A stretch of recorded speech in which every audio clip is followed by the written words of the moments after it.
मानिए पर्सन ए ने person B को कुछ भला बुरा कह दिया, उसके रेपुटेशन को हर्ट किया, या फिर पर्सन ए ने पर्सन बी के बिना परमिशन के उसके प्राइवेट लैंड में या प्राइवेट प्रॉपर्टी में रह रहा है या वहाँ उसका आना जाना है। इस तरीके से पर्सन ए ने पर्सन बी के कुछ लीगल राइट्स को हर्ट किया, लीगल राइट्स को वायलेट किया, तो हमारे यहाँ से अराइज होता है tort. Hey everybody, welcome back to my YouTube channel, and in this particular lecture we are going to deal with the definition of tort, meaning of tort and nature of tort. Now first of all I want to let you know that tort is not a codified law, okay, and so that tort derive कहाँ से हुआ है? Tort Latin term टॉर्टम से derive हुआ है, जिसका मतलब होता है टू ट्विस्ट। इस तरीके से हम ये कह सकते हैं कि टॉर्ट का मतलब होता है एक ऐसा कंडक्ट जो कि स्ट्रेट नहीं है, लॉफुल नहीं है, बट कैसा है, ट्विस्टेड हो, क्रूक्ड हो या फिर अनलॉफुल हो। And also tort is also equivalent to English term wrong, okay. अब लॉ ऑफ टॉर्ट क्या है? एक ऐसा रॉन्गफुल एक्ट जहाँ पर रॉन्ग डूअर कुछ लीगल राइट्स जो कि अनदर पर्सन में वेस्ट हैं उनको वॉयलेट करता हो, इसे हम लॉ ऑफ टॉर्ट कहते हैं। टॉर्ट का मतलब होता है ब्रीच ऑफ ड्यूटी, जो कि लॉ ऑफ टॉर्ट में रिकॉग्नाइज्ड है। हमने ये तो जान लिया कि टॉर्ट एक ब्रीच ऑफ ड्यूटी होती है जिसमें कोई रॉन्ग डूअर किसी दूसरे पर्सन के लीगल राइट्स को वॉयलेट करता है। तो लॉ ऑफ टॉर्ट में कई टाइप्स के टॉर्ट आ सकते हैं। For example tort of defamation, जहाँ पर violation of duty not to injure the reputation of someone else is called tort of defamation. And tort of deceit, ये हमारी ड्यूटी है, ये हमारी लीगल ड्यूटी है कि हम किसी दूसरे के लीगल राइट्स को वॉयलेट ना करें और उनको डिफ्रॉड ना करें। तो यहाँ से हमारा आता है tort of deceit. Now coming to the next point, definition of tort. देखिए, टॉर्ट की कोई साइंटिफिक डेफिनेशन पॉसिबल नहीं है, इसकी कोई यूनिवर्सल डेफिनेशन नहीं है, बल्कि टॉर्ट को हम डिफ़ाइन कैसे करते हैं?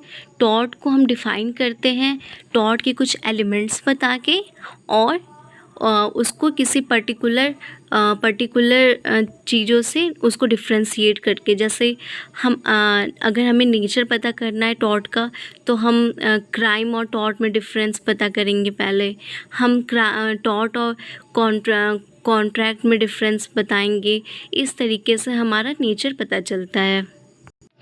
कुछ डेफिनेशंस में सबसे मेन डेफिनेशन है section 2M of the limitation act 1963। It says that tort means a civil wrong which is not exclusively a breach of contract or a breach of trust. And also there are other torts, other definition of torts by Salman and Winfield. These are also important. And now tort एक civil wrong होता है, और हमें अगर पता करना है कि पर्टिकुलर रॉन्ग टॉर्ट है या नहीं, तो उसके स्टेप्स हैं। जब कोई रॉन्गफुल एक्ट कमिट होगा, डन होगा, तो फर्स्ट हम ये देखेंगे कि वो सिविल है या क्रिमिनल है। अगर वो सिविल है तो whether it exclusively belongs to any other recognized category of civil like breach of trust और कॉन्ट्रैक्ट। अगर इन लोग में से कुछ भी नहीं है, then it comes into the category of tort. Now you can see this picture, this diagram. All torts are civil wrong, but all civil wrongs are not tort. This is some functions of tort. For example, हमें किसी another person के rights को violate नहीं करना चाहिए, and to save law sustained by one person who is responsible for the happening. Now हम इसकी history पे भी थोड़ा देख लेते हैं। तो टॉर्ट्स लाइबिलिटी का कोई जनरल प्रिंसिपल नहीं है। पहले राजा हुआ करते थे, तो राजाओं के कोर्ट में पहले कुछ रेमेडी दी जाती थी जो कि डायरेक्ट इंजरी के लिए थी, जैसे ट्रेसपास, और बाद में राजाओं की किंग ने इनडायरेक्ट हार्म के लिए भी एक्शन लेने को अलाउ कर दिया था। तो चलिए हम देखते हैं इसमें लाइबिलिटी किसकी होती है। तो हमने पहले देखा था एग्जाम्पल कि अगर पर्सन ए पर्सन बी के लीगल राइट्स को वायलेट करता है तब वहाँ टॉर्ट अराइज होता है।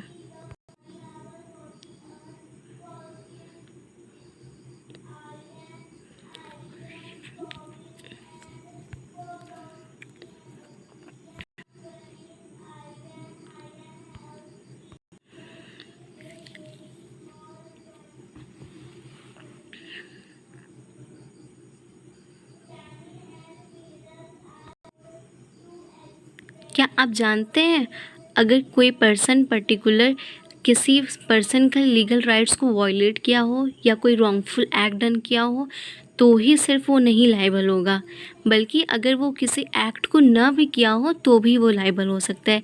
ऐसा इसलिए अगर कोई मैनेजमेंट है जो कि रिस्पॉन्सिबल है किसी इंस्टीट्यूशन के लिए और उसने उस इंस्टीट्यूशन के इंफ्रास्ट्रक्चर के लिए कुछ मरम्मत नहीं कराई और जिसके कारण से जो फ्लोर था वो गिर गया और कुछ पर्सन उसमें इंजर्ड हो गए, then also the liability arises and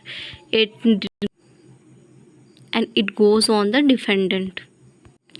लेकिन कुछ ऐसे भी केसेस हैं जहाँ पे हमें इंजरी तो हुई है लेकिन वो एक्शनेबल नहीं होंगे। For example inevitable accident, act of God, statutory authority. इन तीनों के बारे में हम आगे की क्लास में देखेंगे। Now remedy. टॉर्ट में रेमेडी क्या मिलती है? जनरली क्राइम में देखेंगे, हम क्रिमिनल लॉ में देखेंगे तो रेमेडी मिलती है, पनिशमेंट मिलती है, बट टॉर्ट में जनरली कंपनसेशन मिलता है, damages in form of compensation, और ये जनरली अनलिक्विडेटेड डैमेज होते हैं। अब अनलिक्विडेटेड और लिक्विडेटेड में डिफरेंस क्या होता है? अनलिक्विडेटेड मतलब होता है जो प्री डिटरमाइंड न होते हों, और लिक्विडेटेड होता है जो प्री डिटरमाइंड डैमेजेस हों, जैसे कि कॉन्ट्रैक्ट में होता है। Thus we can say that a tort is a civil wrong or other than a mere breach of contract or breach of trust or redressable by an action for unliquidated damages। अब यहाँ देखिए हम remedy क्या होती है? Damage होती है, और प्लेंटिफ 2 बार क्लेम नहीं कर सकते डैमेज के लिए, और इसमें जनरली पार्टीज़ एक दूसरे को जानती नहीं हैं, और जैसा कि हमने देखा अनलिक्विडेटेड डैमेज होते हैं, मतलब no predetermination of damage.